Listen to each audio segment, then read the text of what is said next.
reading for 15 minutes a day to myself for better speaking, better speech, because I heard that's good. It's not that I don't have good speech. Well, I mean, it could always use some work, and I know it isn't the only source to speaking better. But it's a tool. It's a tool that I will use. So yeah, I got this cool little bookmark. It's cool. I like it. So it's Plato the Republic. It is about, I've read it before. I don't have anything annotated. I recently started annotating it.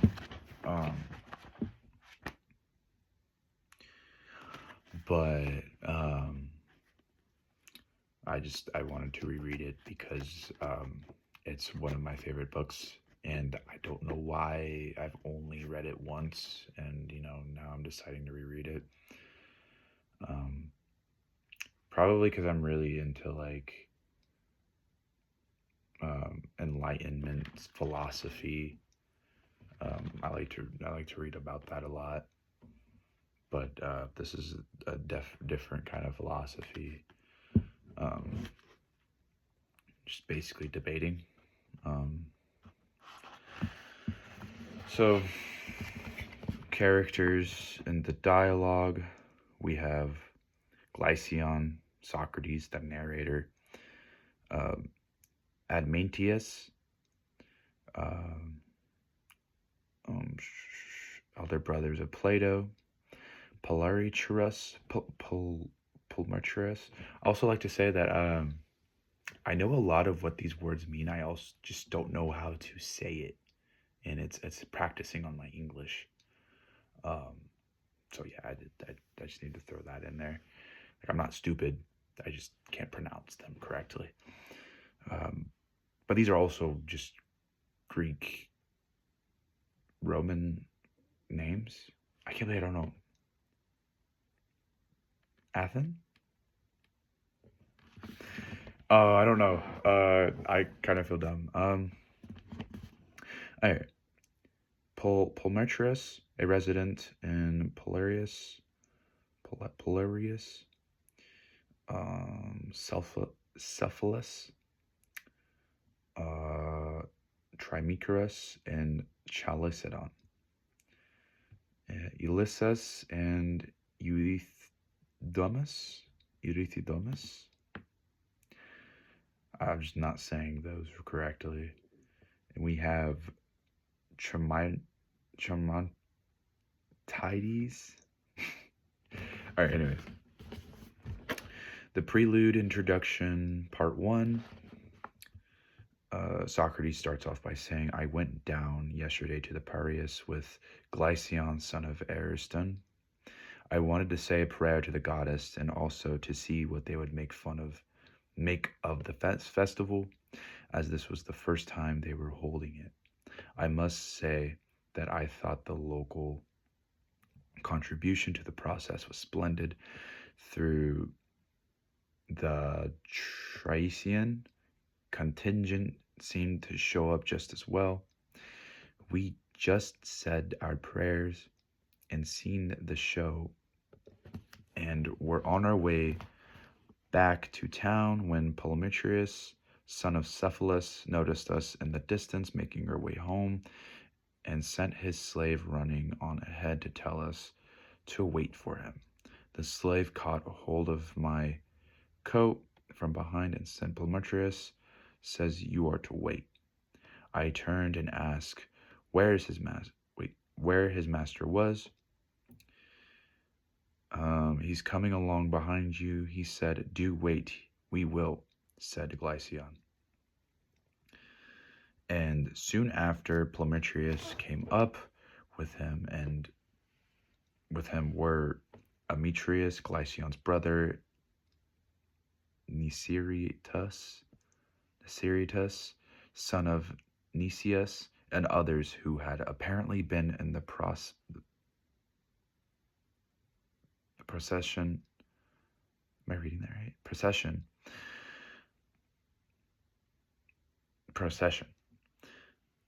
Um, I'm not saying that right. I don't know what. Okay, English. That's what I'm. Socrates said, Plometrius, I believe you are starting off on your way back to town. You are quite right. I replied, do you see how many of us there are? He asked. I do. Well, will you either have to get the better of us or stay here? Oh, but there's another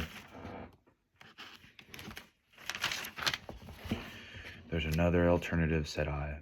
We might persuade you that you might ought to let us go. You can't persuade people who won't listen, he said. No, said Glycion.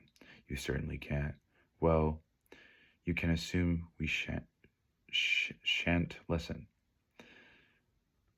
And you don't know, added Admetius, that there's going to be a church race in the evening on horseback in honor of goddess on horseback, ? Said I. That's a novelty. Do you mean relay race, in which they carry torches on horseback and hand them to each other? Yes, answered Plometrius, and there's to be an all-night carnival as well, which will be worth seeing. We will go out after dinner and watch it. We shall meet a lot of young men there to talk to, so please do stay. To which Glycion replied, it looks like as if we shall have to. Well, if you think so, I said, stay we must. So we went to Plometrius' house, where we found his brothers Lysias and Euthemius. I'm just not saying that right. And beside them, Trimesius. I just can't say those names. Yeah, I just can't say those names. Yeah. There's a lot of they're introducing a lot of characters that I'm not going to even say. Cephalus was there too, a very old man he seemed to me, for it was a long time since I had seen him last. He was sitting garlanded on some sort of chair, as he had been just sacrificing in the courtyard. There was some chairs standing around about, so we sat down beside him. As soon as he saw me, Cephalus welcomed me and said, you don't come down to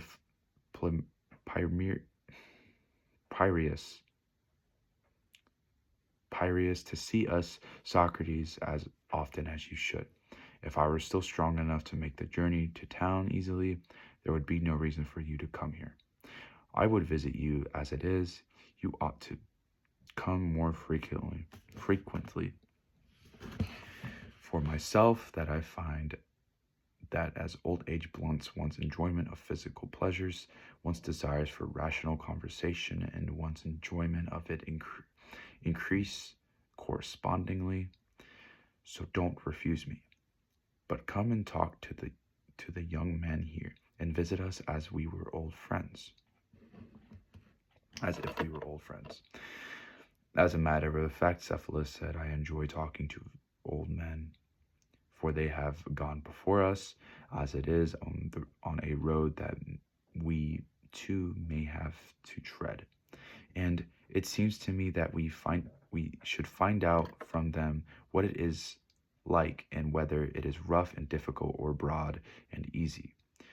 You are now at an old age. No, why'd I add that?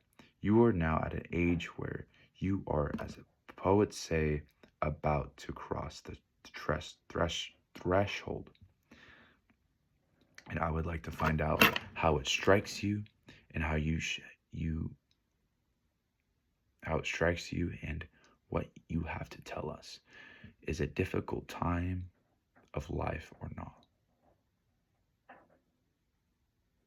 Is it a difficult time of life or not? I think this is where they get into the argument um, that that old age brings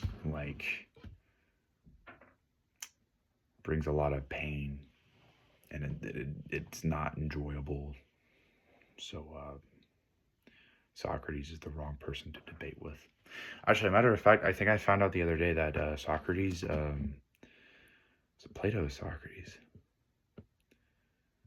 See, I always get two people mixed up, even though people have theories that Plato made up Socrates in his head, or Socrates made Plato in his head, vice versa.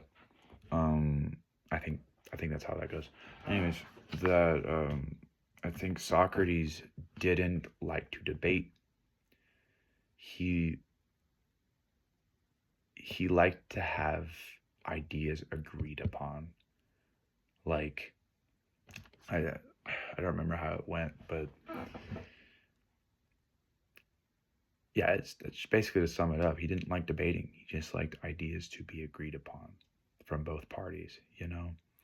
He'd rather discuss things that he agreed on. You know, he was so good at it, but he didn't like it. He said people were there just to debate. They weren't there for better thinking. They weren't there for they were only there for their own uh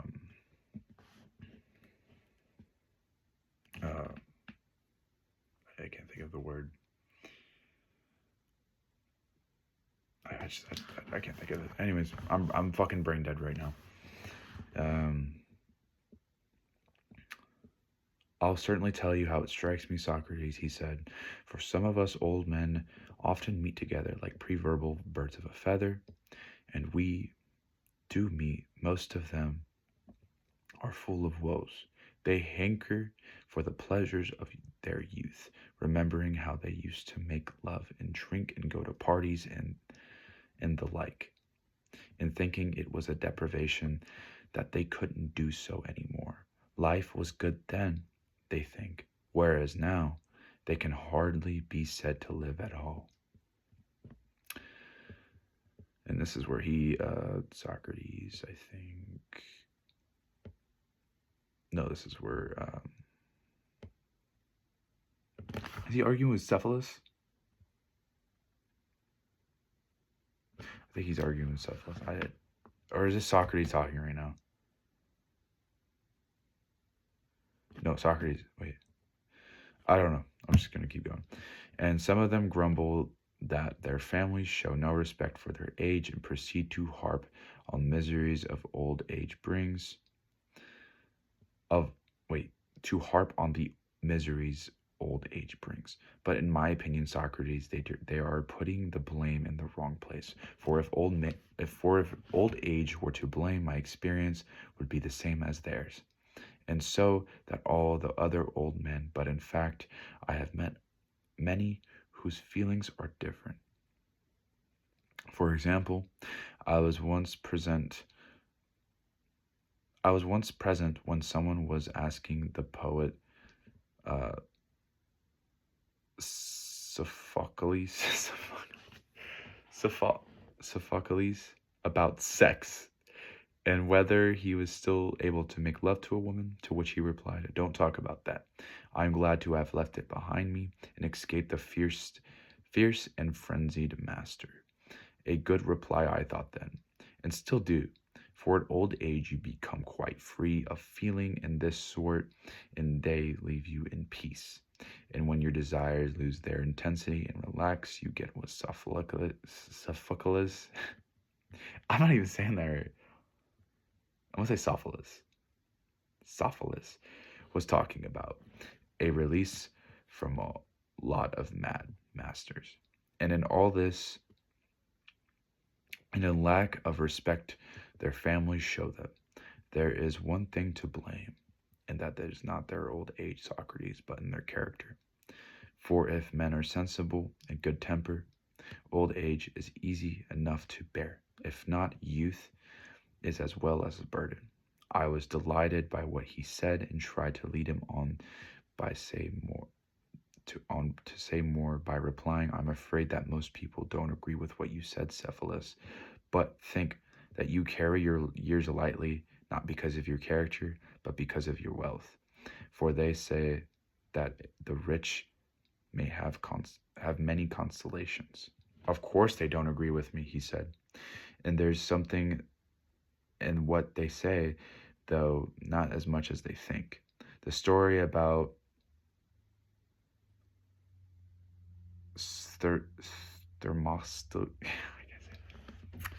Thermostocles is very much to the point.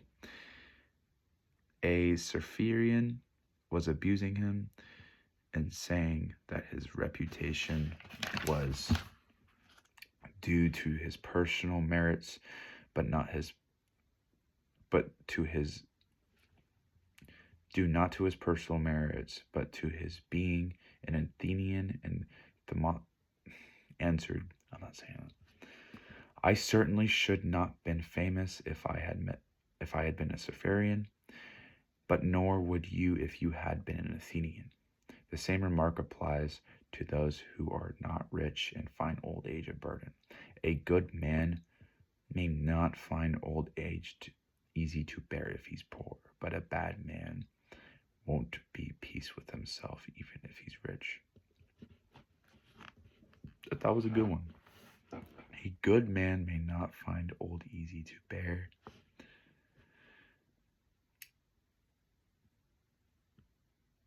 If he's poor, but a bad man won't be at peace with himself even if he's rich. That's a good point. And I think that some point in the book, Socrates starts. Oh no, that's pretty much like 3/4 of the book. He starts using ethics in his arguments,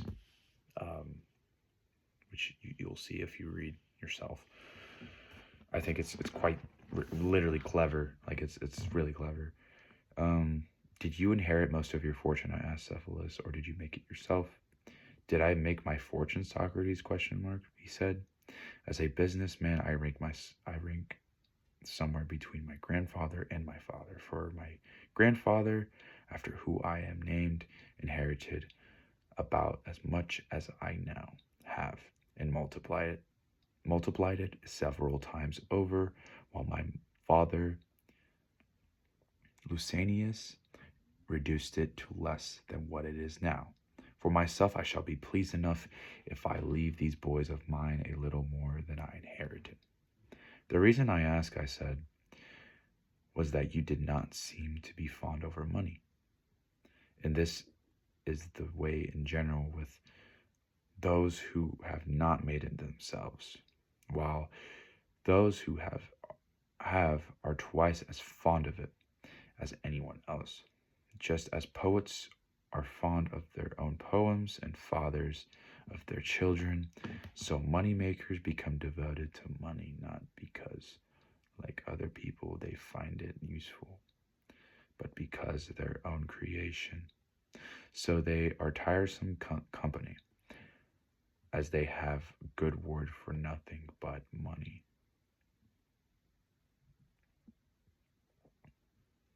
"Yeah, that's true," he said. "It is indeed," said I, "but I have another question. What do you think is the greatest advantage you have gained from being so rich?" "One," he replied, "which many will perhaps not credit, for you know, Socrates, when a man faces the thought of death, there is to come into his mind anxieties that did not trouble him before, the stories about another world, and about punishment in future life for wrongs done in this.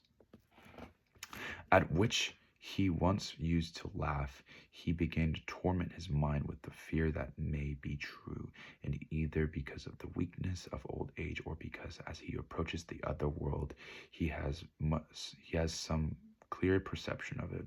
He is filled with doubts, fears, and begins to reckon up.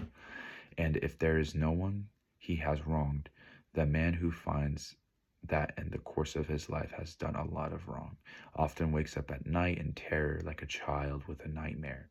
and his life is full of forebodying. But the man who is conscious of no wrongdoing is filled with a cheerfulness and with hope, the comfort of old age, as Pindar calls it. For I love the passage where he says of the man who has lived a just and God-fearing life, sweet hope, who guides men's wandering purpose, treads at his side, gladdens his heart, and comforts his old age. Wonderful lines. Now it is cheerful. Yeah, I never knew how to say that word. Cheerfully for this, I think I'm saying that right, that I think wealth is valuable, not perhaps to everyone, but little burp. I think wealth is valuable, not perhaps to everyone, but to good and sensible men. For wealth contributes very greatly to one's ability to avoid both unintentional cheating or lying and the fear that has left some sacrifice to God unmade, or some debt to a man unpaid before one dies. Money has many other uses, but taking one from another, I reckon that for a reasonable man, this is by no means its least. Fair enough, Cephalus, I said. But are we really going to say doing right consists simply of solely in truthfulness and returning anything we have borrowed? Oof, I remember this. This is a good point. I'm going to reread that. But are we really going to say that doing right consists simply and solely in truthfulness and returning anything we have borrowed? Are those not actions that can be sometimes right and sometimes wrong? For instance, if one borrowed a weapon from a friend who subsequently went out of his mind and then asked for it back, surely it would be genuinely agreed that one ought to not return it, and that it would not be right to do so, nor to consent to the strict truth to a madman. That is true, he replied. Well then, I said, telling the truth and returning what we have borrowed is not the definition of doing right. I think in some translations it says definition of just, because I know they constantly talk about what's just and unjust. Yeah, I don't know. Oh, yes, it is, said Polymetrius, interrupting. At any rate, if we are to believe Simonides, well said, Cephalus, I bequeath the argument to the two of you, for I must go to see about the sacrifice. So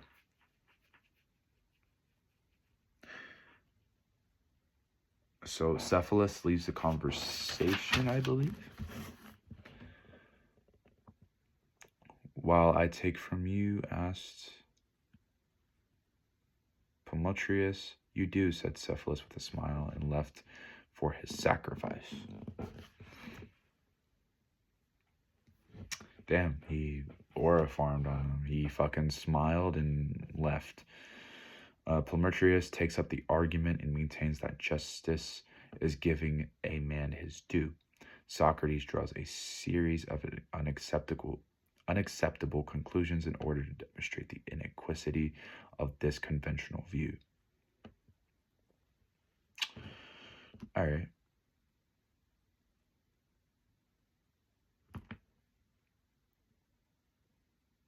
Okay. Well then, said I, as heir to this argument, tell me, what is this saying of Simonides that you think tells us the truth about doing right? That it is right to give every man his due, he replied, and that, I think, he puts the matter fairly enough. It is indeed difficult to disagree with Simonides, I said. He had the poet's wisdom and inspiration, but though you may know what he meant by what he said, I'm afraid I don't. For he clearly does not mean what we were talking about just now, that we should return anything entrusted to us, even though the persons asking asking for it has gone mad. Yet, what one has entrusted to another is surely due to one, isn't it? Yes. Yet, in no circumstances should one return it to a madman. True.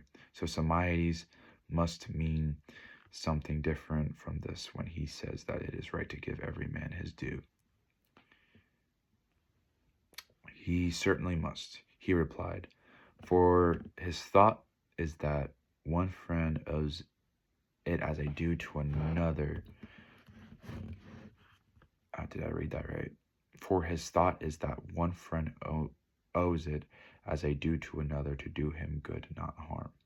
I see, I said.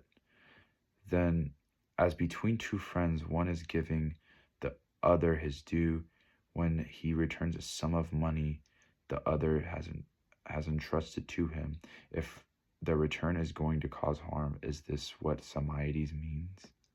Certainly. Well then, ought to give us our enemies to do whatever. Well then, ought we give our enemies to whatever is due to them? Certainly, he said. What is due to them, and that is, I assume, what is appropriate between enemies and injury of some sort.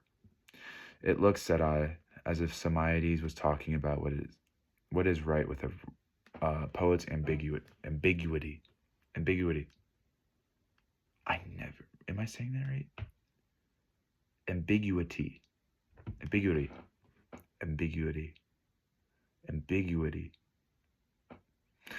All right, I don't know if I'm saying that right. For it appears that he meant that it is right to give everyone what is appropriate to him, but he called this his due. Of course, yes, but look here, I said. Suppose someone asked him, how then does medical skill get its name, Simonides? What does it supply that is due and appropriate, and to whom? How do you suppose he would reply? Obviously, that it is the skill that supplies the body with remedies and food and drink. And if we were asked the same questions about cookery, that is the skill that supplies a flavor to our food. Then what skill we call justice supplied to the whom? Oof.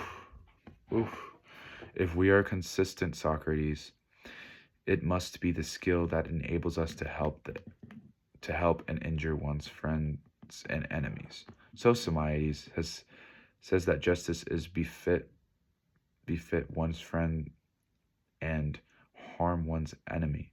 I think so. And then who then is best able to benefit his friends and harm his enemies in matters of health? A doctor. And in risks of sea voyage, a navigator. And about the just man, and what activity or occupation will he best be able to help his friends and cause his harm to his enemies. And war, he will fight against enemies and for his friends. Good, yet people who are healthy have no use for physicians. Have they, Prometheus? True, nor those that stay on land of a navigator. No. Do you then maintain that those who are not at war have no use for a just man? Oh, I think this is the part where he starts using ethics, I believe. No, certainly I do. I certainly don't. So justice is useful in peacetime. It is. So too is agriculture, yes. For providing crops, yes. And shoemaking, yes. Presumably for supplying shoes, yes. Well then, what is the justice in peacetime? And what do we get out of it? It's useful in business. And what do you mean, some form of transaction between people? Yes. Well, if our transaction is in a game of chess, it is a just man, a good and useful partner, or a chess player. A chess player. And if it's the matter of bricks and mortar, is the man a better or more useful partner than in a bricklaying? No. Well, what kind of transaction is the just man a better partner than the bricklayer of a musician? Where does he excel the musician as the musician excels him in music? Whereas money is involved, I suppose. Well, perhaps, said I. When it's a question, what time is it? When it's a question of buying or selling, if, for example, we are buying and selling a horse, a trainer would be a better partner, would he not? I suppose. Or if a shipbuilder or a sailor, presumably. Then what is financial transactions? Is the man a better partner than others? When we want to put our money on deposit, Socrates, in fact, when we don't want to make use of all of it but lay it by. Yes. So we aren't making any use of our money. We find we find justice useful.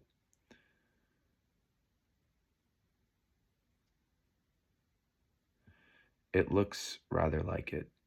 And when you want to store pruning knife justice,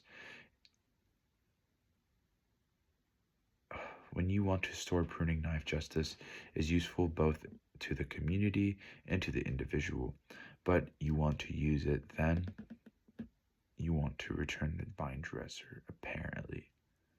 All right, this is where I stop. Cool little bookmark again. I just want to show that off. A little feather. It has a helmet. I thought that shit was cool. All right.